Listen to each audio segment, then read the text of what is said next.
was going to be short attention spans. Oh, yes, sir. I'm sorry. You had a question, sir. Attendance. Attendance. So can you make it mandatory for the students to come to class? You can make it a part of your. You can make that a part of your syllabus. Now you should run things past your administration to make sure that the percentage is fair. So if you have an 80% attendance or 80% of your grade is attendance, you might get some pushback. But attendance and participation being 5% is not unheard of, and that's where you get them, because the students who aren't coming and are maybe they read, maybe they do okay on tests, if they're the group that's typically on the cusp. So you can put that in there. Attendance, your participation in class, your professionalism.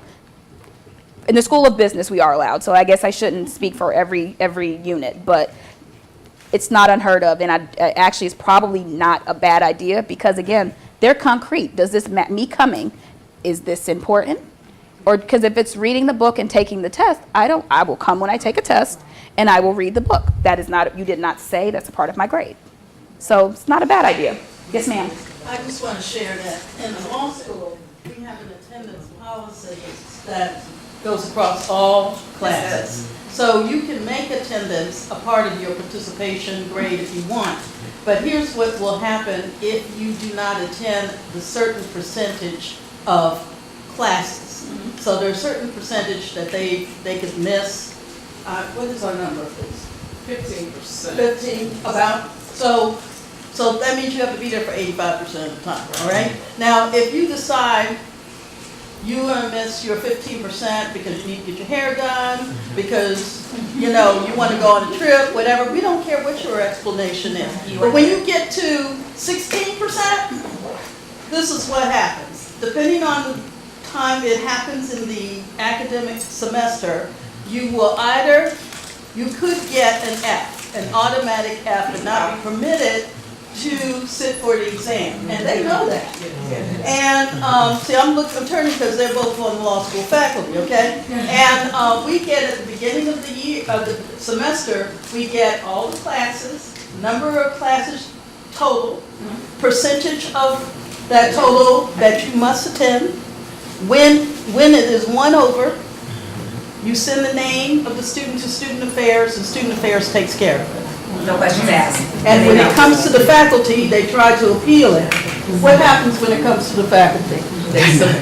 What is the answer? Most of the time. Okay. So I'm just sharing. It's possible. It's possible. An attendance policy that the faculty agrees on, independent of each faculty member trying to enforce it, may be a way to do it. It's not a bad idea. And that's the problem, or the challenge, not the problem. That's the challenge, is getting the faculty to, across the board, agree on certain aspects. So you can have something in your unit that is understood and known that it's across the board, but each faculty may be a little more lenient. One faculty may be a little more lenient than another faculty member, which then, for the students, say, hey, these, you know, I can negotiate even more. And that's always our problem. Right? Oh, you still have that as well? No, yeah, but in the main, we have compliance. Okay, so you have to let those 1 or 2 faculty members not be your reason for not doing it. Yeah. Okay. Oh, yes, ma'am. Sorry. No, you're fine. I had a really positive experience this year. Last year, I give the students credit for participation, attendance and participation, and they got very upset when I didn't give them 100 if they just came to class. Right. And so this year, I added more structure and said, you need to participate. And at the end of class, I tick off on the attendance list if they participated. And they're participating so much more, which is wonderful because they're often on their phones or on Facebook. I think it's worked out really well. And don't hesitate to tell them. About 30. And don't hesitate to tell them. Good participation point.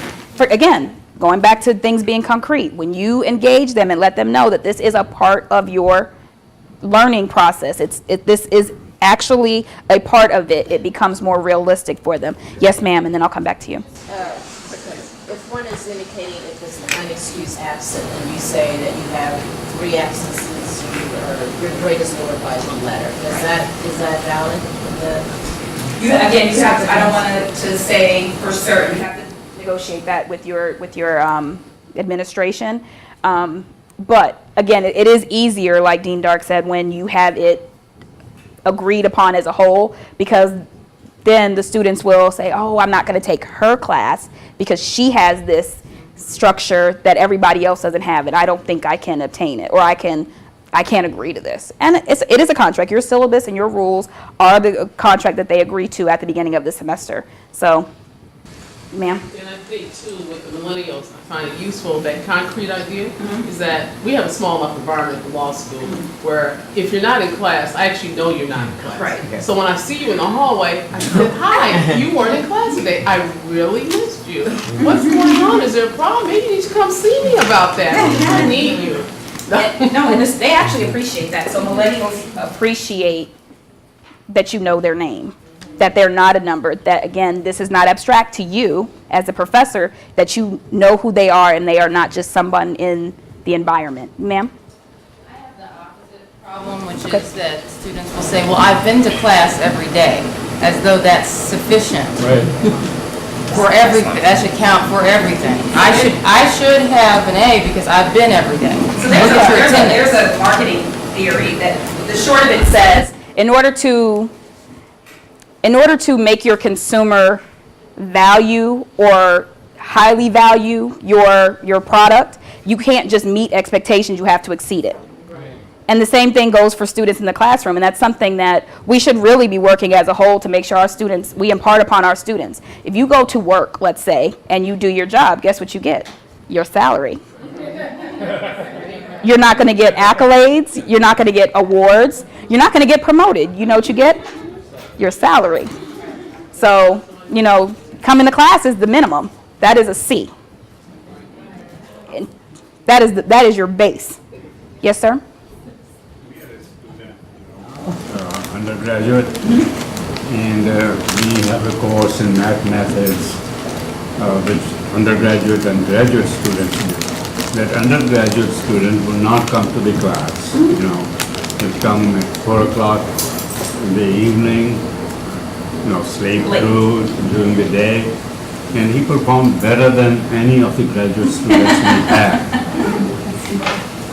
Went to Duke University, did the same thing over there, passed the qualifying exam in the first year. So what do you do with that students with the policy of attendance? That's what your policy, if attendance is important to We you, have some exceptions. some professors don't mind you not being in class. What your contract and your syllabus says is what your expectation is. If you don't have attendance and participation in your course, then that's not what you've asked for. You've asked for them to do well on this paper or to do well on this exam. Some people are really good at just reading and doing it. Or maybe part of your exam needs to be what you discuss in class. So we're having a discussion. If this was our class right now, if you weren't here, you would have missed out on some of the topics that we've discussed. And if they were on the exam, you can read the book all you'd like to. You were going to have missed out on what our law school colleagues have said, what our dental school colleagues have said. So making that a part of your curriculum is up to you. Okay, so let's move on. So number 2 is going to be short attention spans. So they grew up with a microwave. Everything is supposed to be bite-sized and quick and easy. If it is not given to them in the fastest, most simplistic way possible, you're going to lose them. Again, that doesn't make them bad, or let me not say them, does not make us bad. It makes us a product of our environment. So think about how much your lives have changed, or all of our lives have changed since like email. Or your cell phone. I do remember this. When I wanted to get a message growing up, I had to wait till I got home and got to the answer machine. So now everything is automatic and right at your pocket. There isn't any excuse for not getting information quickly. And so that translates to them in the classroom in the sense that if you don't give them what they need very quickly, so dragging it out for the hour of a class can be monotonous to them. Does it relate to them in their real life? I'm giving it to you, I'm going to give you this knowledge in the most simplistic form, and I'm going to relate it to how it's important to you. You have students that space out, just zone out on you, because They're like, oh, this isn't relevant. I'm not even an accounting major. Or I'm just taking this psychology class because it's required. This doesn't relate to me. You've lost them. So if you teach a course that is multidisciplinary and there's other students that may not specifically be going into the industry or the field that you're talking about, maybe you should try to relate it to them. Maybe you should give them that assignment. So any psychology people in here? Okay. So a marketing major's in your class and they're like, oh, this is just intro to psychology. Intro to psychology is just an elective. I have to take intro to psychology. Make them figure out how it matters. You don't know who a consumer is until you know who they are. Figure it out. Has anybody ever tried that? Does anybody teach a multidisciplinary course, and have you ever tried to make them figure out how does this even fit into your world? Even if it's not multidisciplinary, the fact that they're introducing it and the information they'll get later on, but while it's being introduced, they're like, how does this fit with anything that I'm going to do? Because they have a perception of what they're going to do is different from the basis that needs to get them there.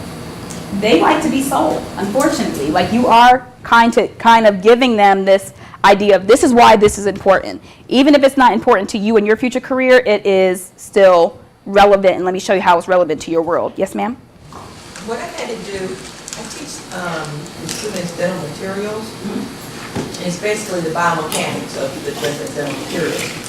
And I've literally had to, my test questions are examples.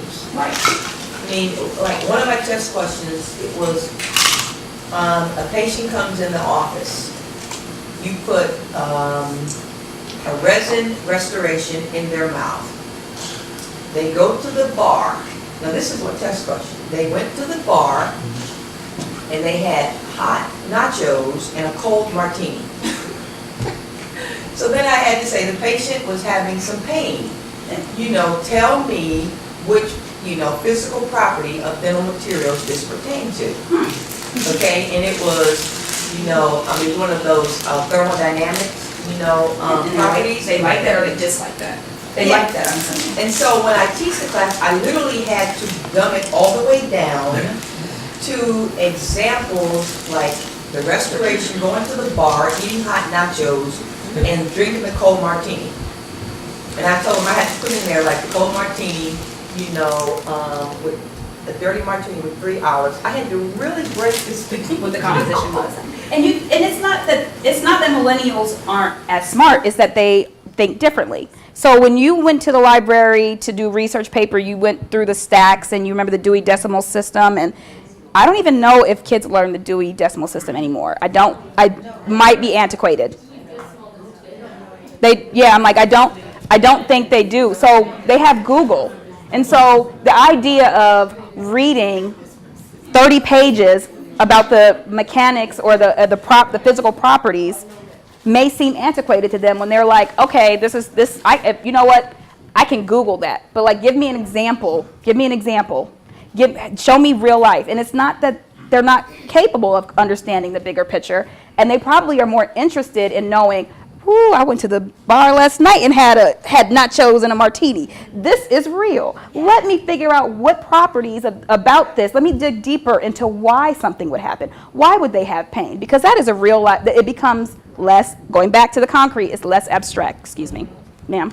You were mentioning that reading the 30 pages of knowledge is antiquated, but in some of our disciplines, they have to read it. But they're not. They don't want to read. I hear a lot of, I went on YouTube and I saw a video. Some of the stuff I'm teaching you cannot find on a video. You have to read. So how would you, do you have any suggestions on how you actually get people to read the 30 pages when they really need to? Make it a part of their curriculum. It's not, and they are going to try to skim, which, okay, you might be okay with skimming, but some of them are not even buying the books, not even attempting to crack the book or put their eyes on the words. If it's not a part of their curriculum, meaning you can do things like make them take notes for all. If you have a book chapter, make them take notes and bring their notes into class for Socratic style call-ons and/or for points in class or pop quizzes. Or if you want them to have read something that is really important to you, hold their feet to the fire. If that becomes the expectation of what you want from them, they will rise to the occasion. The problem is sometimes it's not always fun to get there. So you can't just assume that because No. you assign them to read it. Is it a part of their grade? Is there a chance? Is it a chance for them to have gotten by without having read the stuff? Yes. Then it's not concrete to them. Just always keep them in mind. Not saying you need to think like a criminal, but sometimes you gotta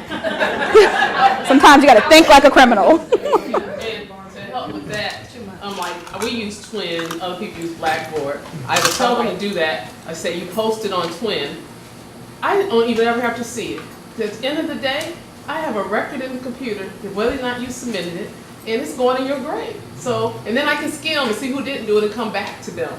But it's a process. And I said you'll post it up there, put the case briefs up there. If I'm not trusting you doing it in class, then I need you to submit your briefs, and you must turn them in. And I may even start evaluating some of them. So I use their world. They like eWorld, post it on the Twin site. It's fine. Use plagiarism check if you do that. Absolutely. Because with notes, sometimes they will all just, so you do chapter 1, thinking like a criminal. You do chapter 2, you do chapter 3. We are ready. We're ready for her. So we're gonna post them. It's gonna copy and paste. Like you gotta outthink them sometimes. Collaboration in some instances is fine as long as you're collaboratively learning, not individually learning and collaborating on getting by.